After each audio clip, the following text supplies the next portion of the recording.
मेरे प्यारे झारखंड वासियों, जैसा कि मैंने पिछला वीडियो में आपको बताया था झारखंड जीके का कुछ छोटा सा डेमो, जिसमें मैंने आपको कुछ क्वेश्चंस बताए थे। आज का ये वीडियो आपके लिए काफी इंपॉर्टेंट होने वाला है, क्योंकि मैं यहां पर आज झारखंड जीके को लेकर क्वेश्चंस, ऐसे क्वेश्चंस लाया हूं जो एग्जाम में बहुत ज्यादा पूछे जाते हैं। मैं बेसिक से लाऊंगा और आपको इतने क्वेश्चंस करवा दूंगा कि आपका जेएसएससी सीजीएल जो जनवरी में होने वाला है उसमें एक भी क्वेश्चन नहीं छूटेंगे।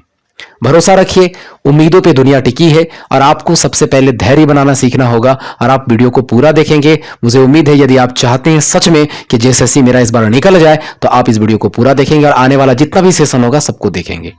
अगर पसंद ना आए तो डिसलाइक कर देना और अगर पसंद आए तो शेयर और लाइक जरूर करना। चलिए हम लोग सबसे पहले क्वेश्चन की बात करते हैं। यहां पर हम लोग बात करेंगे सबसे पहले क्वेश्चन के बारे में। झारखंड में पृथकवादी आंदोलन की शुरुआत मूलतः कब से मानी जाती है? जो झारखंड है यहां पर पृथकवादी जो आंदोलन है इसकी शुरुआत कब से मानी जाती है? तो बंगाल का नाम आप अवश्य सुने होंगे कि बंगाल से अलग होकर बिहार उड़ीसा प्रांत की स्थापना के साथ यहां पर पृथकवादी आंदोलन की शुरुआत हो गई थी। दूसरा क्वेश्चन हमारे पास है, झारखंड के पृथक अस्तित्व का प्रमुख कारण क्या है? आप जानते होंगे कि झारखंड का स्थापना हुआ था 15 नवंबर 2000 ईस्वी को, बिहार से अलग होकर बना था। लेकिन क्या कारण था? आपको, मुझे नहीं पता। यही सवाल पूछ दिया जाता है एग्जाम में।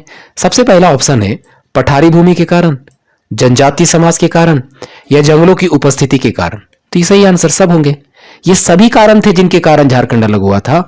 यहां पठारी भूमि होने के कारण अलग हो गया, यहां जनजाति लोग ज्यादा आबादी थी तो जनजाति लोग कहें कि हमारा एक अलग राज्य होना चाहिए। जंगलों की उपस्थिति, झारखंड का मतलब ही होता है झारखंड प्रदेश। ही आंसर होगा उपर्युक्त सभी। दोस्तों आप देखेंगे 103 क्वेश्चन नंबर, झारखंड में आकर बसने वाले आदिवासियों को कौन से नाम से पुकारा गया? यानी जो झारखंड से बाहर से आने वाले जो थे, है ना, झारखंड में आकर बसने वाले जो जनजाति थे उनको क्या नाम दिया गया? मधेसी, दीकू, वाकू, मजपतिया। तो इसको मधेसी कहा गया। दोस्तों क्या कहा गया? मधेसी। झारखंड में आकर बसने वाले जनजातियों को मधेसी कहा गया।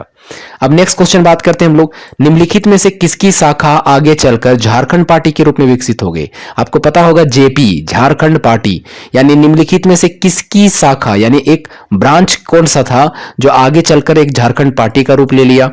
ढाका विद्यार्थी परिषद, कलकत्ता विद्यार्थी परिषद, रांची विद्यार्थी परिषद या झारखंड विद्यार्थी? तो आपको पता होना चाहिए ढाका जो विद्यार्थी परिषद था ये आगे आगे जाकर झारखंड पार्टी जो उसका रूप ले लिया था। ठीक है, तो झारखंड पार्टी किससे रिलेटेड था? आपका ये ढाका विद्यार्थी परिषद से। ओके, अब बात करते हैं दोस्तों, इनमें से किसके नेतृत्व में जो सीएनटी था यानी छोटा नागपुर जो उन्नति समाज था उसका जुलाई 1920 में गठन किया गया था?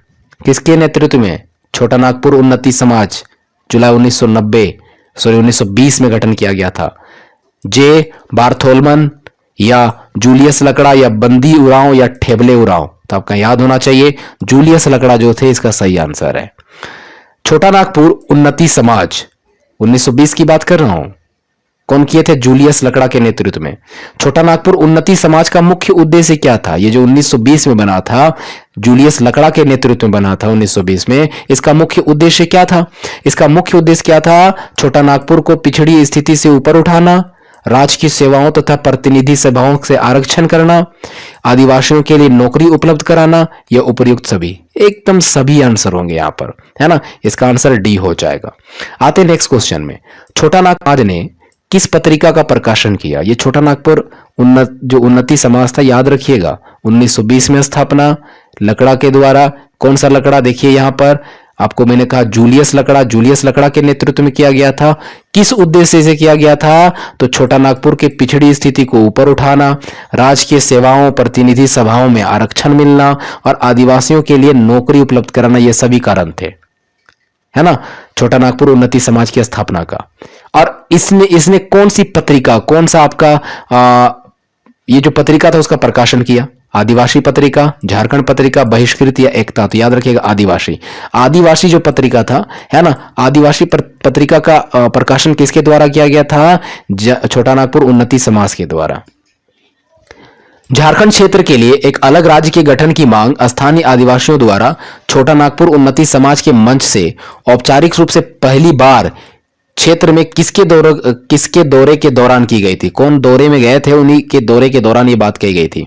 साइमन कमीशन, रोलेट एक्ट या दोनों? तो याद रखिएगा साइमन कमीशन, जो साइमन कमीशन आपको पता होगा, है ना। ये जो साइमन कमीशन आपका जब दौरे में गई हुई थी, तो यहाँ पर ये जो आपका छोटा नागपुर उन्नति समाज जो मंच था, उसी में से औपचारिक रूप से, है ना, इसी की मांग कर दी गई थी कि यहाँ पर हम लोगों का एक अलग राज्य की गठन किया जाए। तो यहाँ पर इसकी स्वीकृति दे दी गई थी। याद रखिएगा ठेबले उरांव और पाल दयाल ने छोटा नागपुर उन्नति समाज से अलग होकर कौन सा संगठन बना लिया? छोटा नागपुर उन्नति समाज 1920, है ना। उसके बाद उससे अलग होकर कौन कौन? ठेबले उरांव और पाल दयाल। ये कौन से अलग होकर कौन सा अपना संगठन बना लिया? विद्यार्थी सभा, किसान सभा, मजदूर सभा या आदिवासी सभा? तो याद रखिएगा किसान सभा, ठेबले और पाल दयाल जो थे, है ना, इन लोगों ने आपका ये जो छोटा नागपुर उन्नति समाज था उससे अलग होकर अपना संगठन बना लिया। उसका नाम क्या था? किसान सभा। ठीक है दोस्तों, लास्ट क्वेश्चन मैं आपको बता रहा हूं कि कैथोलिक के संगठन छोटा नागपुर कैथोलिक सभा। अब देखिए छोटा नागपुर उन्नति समाज के बाद एक आ गया कैथोलिक सभा। इसके संबंध में कौन सा गलत है? इसका मुख्यालय रांची में था, पहला। बोनीफेस लकड़ा इसके प्रथम अध्यक्ष थे, दूसरा। यह क्रांतिकारी तथा उदार लोगों की संस्था थी, तीसरा। इग्नस बेक इनके प्रथम मुख्य सचिव थे। तो याद रखिएगा इसमें गलत ये था कि यहां पर उदारवादियों की संस्था थी, ये चीज गलत थी। यह क्रांतिकारी तथा उदार लोगों की संस्था थी, ये शांत लोग थे, क्रांतिकारी नहीं थे, है ना। ये आपके क्या कहते हैं कि ये एक पॉइंट गलत है। याद रखिएगा ये सब कि जो आपका कैथोलिक जो संगठन के लिए छोटा नागपुर कैथोलिक सभा आया था, ये पॉइंट याद रख लीजिए। इसका मुख्यालय रांची में था और अभी भी, है ना, उस समय था, अभी है नहीं। उसके बाद बोनीफस लकड़ा उसका प्रथम अध्यक्ष थे, ठीक है। उसके बाद यह इग्नस बेक इसके मुख्य सचिव थे, पहले मुख्य सचिव इग्नस बेक थे आपका कैथोलिक सभा का। याद रखिएगा छोटा नागपुर आदिवासी महासभा पार्टी, छोटा नागपुर महासभा आदिवासी जो पार्टी थी उसके गठन में निम्नलिखित में से कौन सा संगठन शामिल नहीं था? छोटा नागपुर उन्नति समाज ये शामिल था ये।